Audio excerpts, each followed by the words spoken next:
Hola, seguimos con este proyecto de historias del Homo sapiens y el día de hoy vamos a platicar de los reyes de Israel.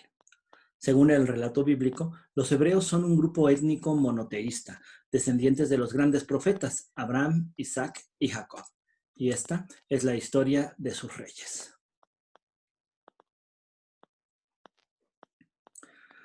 Según nos cuenta la Biblia, Moisés liberó al pueblo de Israel y lo sacó de Egipto y lo condujo hasta la tierra prometida.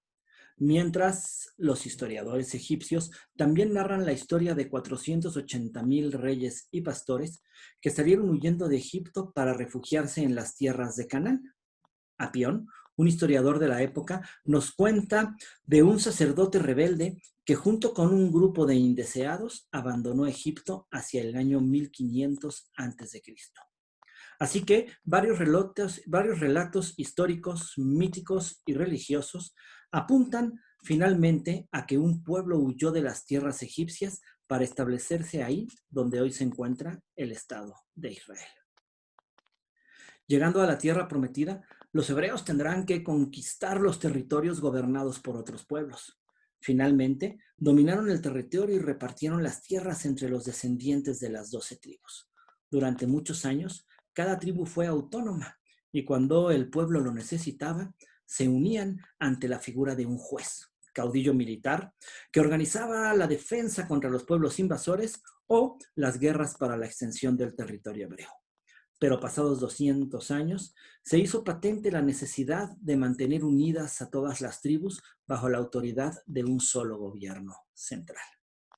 Es aquí cuando, según el relato bíblico, los líderes de las 12 tribus pidieron al juez Samuel que nombrara a un rey para que los librara de una vez del peligro de los filisteos.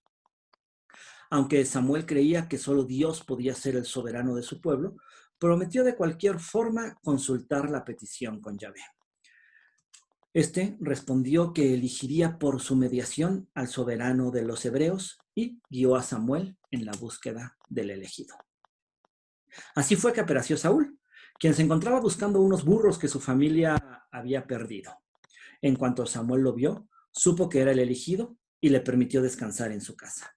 Al día siguiente, derramó aceite sobre su cabeza diciendo: ¿No te ha elegido Yahvé como soberano de su heredad? Y el Espíritu Divino descendió sobre Saúl, y Saúl se transformó en el primer rey del pueblo de Israel. Hombre de gran valor y estatura, se mostró como un rey firme, derrotó a los pueblos invasores que representaban un peligro para el ahora reino de Israel. Pero el reinado de Saúl siempre estuvo ensombrecido por el poder de Samuel, quien en realidad tomaba todas las decisiones. En una ocasión, Saúl esperaba que Samuel llegara para poder ofrecer sacrificio a Dios antes de iniciar la batalla. Pero como este tardaba demasiado, el mismo Saúl decidió realizar el sacrificio e iniciar los ataques. Samuel reprendió al rey. En otra ocasión, tras derrotar a los amalecitas, Samuel ordena masacrar a toda la población. Saúl ordena, masacrar a toda la población, pero Samuel decide mostrarse piadoso y perdonar la vida del rey. Saúl enfurece y asesina al rey amanecita con su propia espada.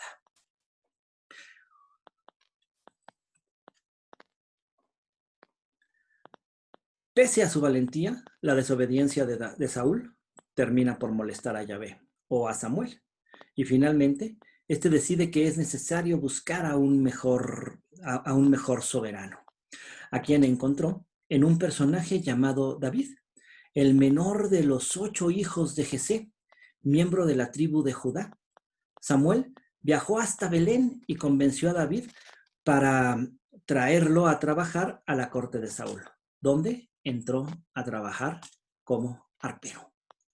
Entonces Israel estaba en una cruenta guerra contra los filisteos, cuando un gigante llamado Goliat, de 6 codos y un palmo de alto, algo así como 3.5 metros, prometió que terminaría la guerra y sometería a los filisteos a Israel si algún israelita le derrotaba en combate.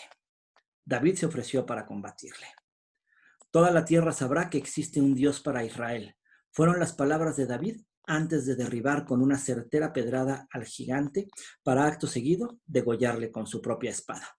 El triunfo de David significó el final de la guerra, así que consiguió con esto la amistad de Jonatán y el amor de Misel, quien fue su primera esposa, ambos hijos de Saúl.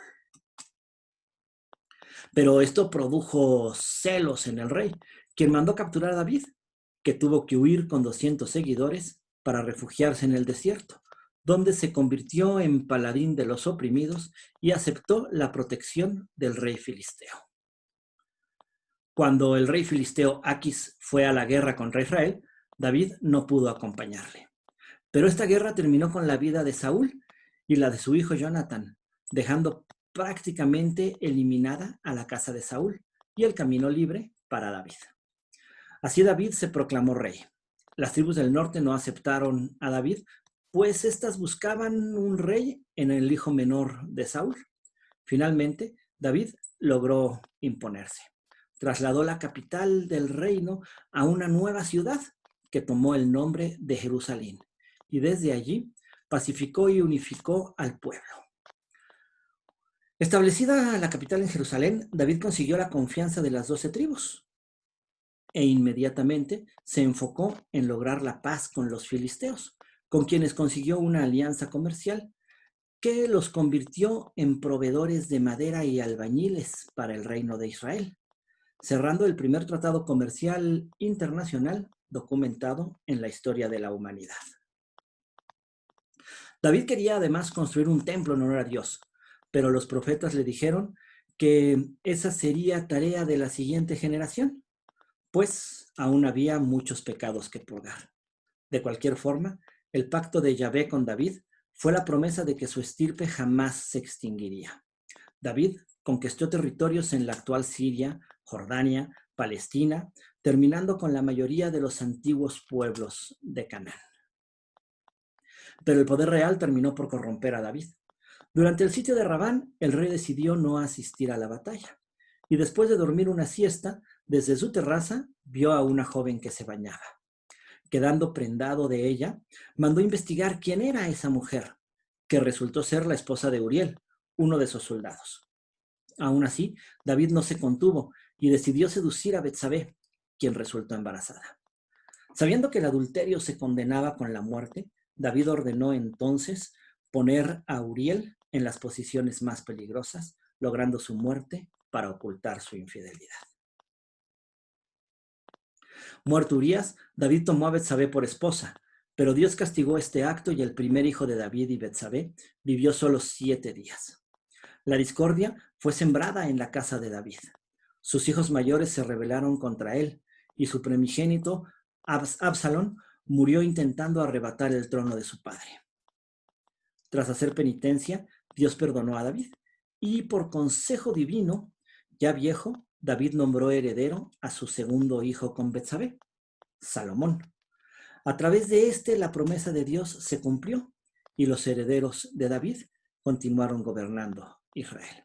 Ciertamente el reino de David no era comparable con los grandes imperios como el hitita, el egipcio o el babilónico, pero durante su reinado y el de su hijo Salomón, el reino de Israel vio su máximo periodo de esplendor. Sin embargo, los cronistas bíblicos siempre dieron mayor importancia al cuidado de las tradiciones y el pacto con Yahvé, que al esplendor y el desarrollo del reino. Estas características tan arraigadas en el pueblo de Israel que le permitieron sobrevivir dentro y fuera de su reino, con territorio propio o sin él, y que se transformaron finalmente en el origen de las 3 grandes religiones monoteístas. Así, para el judaísmo, David representa la formación de un Estado judío coherente, con su capital política y religiosa en Jerusalén, y la institución de un linaje real que culminará en la era mesiánica, edad de oro, en el que terminarán todas las guerras. La ley de Dios se impondrá en la tierra y acontecerá la resurrección de los muertos. Aunque muchos judíos ya no ven este acontecimiento necesariamente en la llegada de un Mesías, sino en la llegada del monoteísmo ético, que significará la colaboración amorosa de toda la humanidad. Para el cristianismo, David tiene importancia como el ancestro del Mesías, tal como lo indicaban los escritos del Antiguo Testamento, razón por la que los evangelios de Mateo y Lucas trazan la ascendencia de Jesús hasta el rey David. Para el Islam, David es conocido como Dawud y considerado como uno de los profetas del Islam, para quien fueron revelados por Alá los salmas. Se supone que durante su reinado se inició la construcción de la mezquita de la Roca. El Islam rechaza los textos que lo convierten en adúltero o asesino, pues para ellos los profetas deben ser y comportarse siempre como seres superiores. Eso es todo por esta cápsula. Si te gustó, por favor, no olvides darle like e inscribirte a nuestro canal. Muchas gracias y nos vemos hasta la próxima.